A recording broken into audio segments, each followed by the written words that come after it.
আগের ভিডিওতে আমরা দেখেছি জটেশ্বর শিব মন্দির। এবার আমরা হুগলি জেলার মহানাদে এসেছি। ওই জটেশ্বর শিব মন্দিরেরই 1 কিলোমিটারের মধ্যে অবস্থিত খুবই নামকরা মহানাদ কালীবাড়ি, যেই কালীবাড়িটি ব্রহ্মময়ী কালীবাড়ি নামেও পরিচিত। চলুন প্রবেশ করি।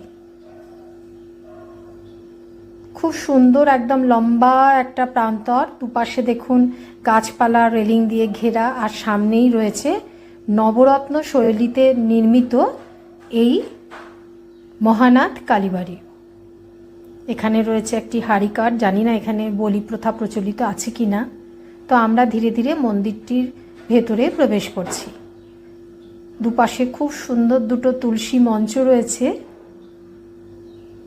এই যে দেখুন, একদম নিস্তব্ধ গ্রামের মধ্যে নিরিবিলি অনুষ্ঠান বা উৎসব ছাড়া এই মন্দিরগুলো সাধারণত লোকজন কম থাকে, আর এটাই আমার সব থেকে ভালো লাগে।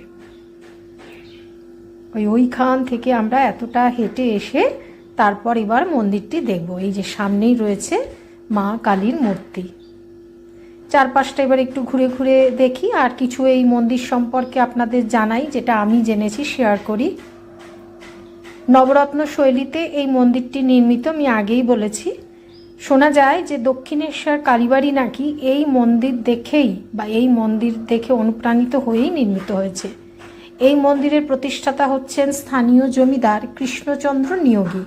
তারই কোনো আত্মীয় হবেন ওই রানী রাসমণি।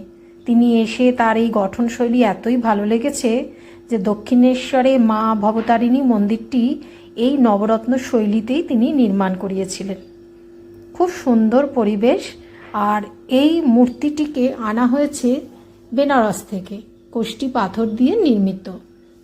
এখানে মূলত মাঘ মাসে যে কালী পুজোটি হয় সেটি খুব ধুমধাম করে পালন করা হয়।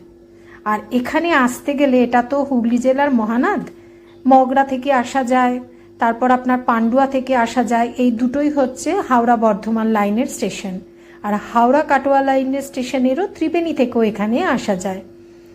আমরা তো গাড়ি নিয়ে গেছিলাম, তাই আমরা একদম ওই বাই রোডে, জিটি রোড, তারপর দিল্লি রোড, এরকম করে করে গুগল ম্যাপের সাহায্যে মন্দিরে পৌঁছেছি। অপূর্ব সুন্দর, মানে আমরা এই মহানাদে দুটো মন্দির দেখেছি, দুটো মন্দিরই খুব সুন্দর পরিবেশ, খুব ভালো লেগেছে। আর এই শান্ত নিরিবিলি নির্জন প্রকৃতির মাঝে এরকম সুন্দর মন্দির মনকে আমার ভীষণ একটা অন্য মাত্রায় একটা ভালো লাগা আর কি দেয়। খুব ভালো লেগেছে। আপনাদেরকেও বলবো সুযোগ পেলে অবশ্যই এখানে এসে ঘুরে যাবেন।